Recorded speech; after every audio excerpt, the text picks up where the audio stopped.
خواتین وزراء نہیں خان صاحبہ مخدوم امین فہیم کچھ نہیں بولتے نا, چپ چاپ بیٹھ کے ایک وزیر بن گئے. وہ بڑے بڑے آپ کے بڑے بڑے بت ایسے بالکل ہاتھ باندھے. میں نے آپ لوگوں کو لڑتے جھگڑتے بیٹھ کر دیکھا تھا محترمہ سے, لیکن اب سب ڈرے ہیں. اور یہ کہتے ہیں کہ جو خالد شہنشاہ, دیکھا نہیں کیا ہوا اس کے عام آدمی, یہ میں کوئی الزام لے کہتے ہیں مروا دیا کراچی میں. دیکھیے ڈاکٹر صاحب, کوئی کیا کہتا ہے, یہ کیا نہیں کہتا, یہ تو وقت فیصلہ کرے گا. خالد شہنشاہ قتل ہو گئے اور ان کی وائف سے بھاگ گئی. تو دیکھیں اب یہ صورتحال اگر ہے, ایشو یہ ہے کہ یہ چیزیں اپنی جگہ ہیں.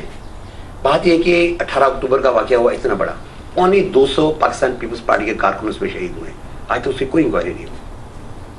ایف آئی آر خالد کا واقعہ سندھ گورنمنٹ کرے نا, کیوں نہیں کرے خالد کا واقعہ, اور وہ محترمہ بینظیر بھٹو صاحب کی اپنی ایف آئی آر ہے, کوئی کاروائی اس پہ نہیں ہے.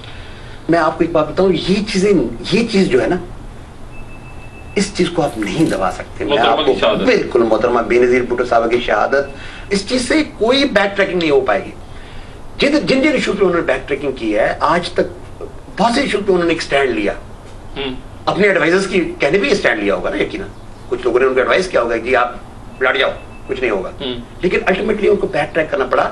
یہ ایک سیریس ایشو ہے, میں بتاؤں ان کے سامنے کہ ان کو ایک سیریس اب اپنی جو ہے نا ایک انٹروسپیکشن کرنی چاہیے, ایک خود احتسابی کے عمل سے گزرے کہ جی مجھ سے کیا کیا غلطیاں ہوئی ہیں اس دوران پچھلے 2 سال کے اندر. جب سے یہ دیکھیں, یہ ول جو کہتی ہے, جس نے آپ نے پوائنٹ آؤٹ کیا ہے کہ انٹرم بات کو, یہ اس طرف جاتی ہے بات کہ آپ لوگ یقیناً ایک سوال, ٹھیک ہے آج آپ شاید ایوان صدر میں بیٹھے ہیں کہ اپنا کسی بھی حوالے سے, لیکن یقیناً ایک دن ایوان صدر سے انسان باہر نکلتا ہے, لوگ ضرور پوچھیں گے. اس چیز کو بالکل, میں آپ کو بالکل قطعاً جو ہے اس بات پہ جو ہے کنونسڈ ہوں. دیکھیں جہاں تک ہمارا سوال ہے, آپ بے شک کہیں ہم نے کبھی, ٹھیک ہے ہو سکتا ہے آپ کے پرسپشن کے مطابق ہم کسی چیز سے ڈر رہے ہوں, لیکن ہم نے اپنی جو بھی سچائی سمجھی ہے, اگر ان کے حق میں کہیں سمجھی ہے تو بھی بولیے, اور اگر ان کی کوئی کوتاہیاں ہیں تو ان کو بھی پوائنٹ آؤٹ کرنے کی کوشش کی جہاں بھی ممکن ہوا ہے, جس بھی اسٹیج پہ ممکن ہوا ہے. اور میں سمجھتا ہوں کہ آج بڑا یہ بنیادی سوال ہے پارٹی کے اندر کہ ایک سیریس گٹ پیدا ہے.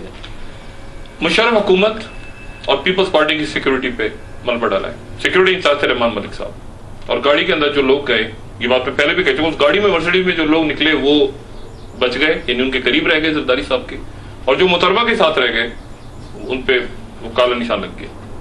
درست کہہ رہا ہوں؟ کیا فرق پڑا؟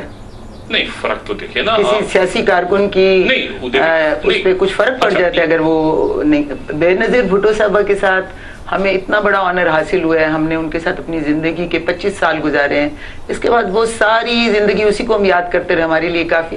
ہمیں تو ویسے بھی ان لوگوں کی ضرورت بھی نہیں تھی. ہم ٹھیک ہے پارٹی کے کارکن ہیں, کیونکہ ہماری وفا گڑی خدا بخش بھٹو کے ساتھ ہے, ہماری وفا شہید بے نظیر بھٹو صاحبہ کے ساتھ ہے, ہماری گیلانی صاحب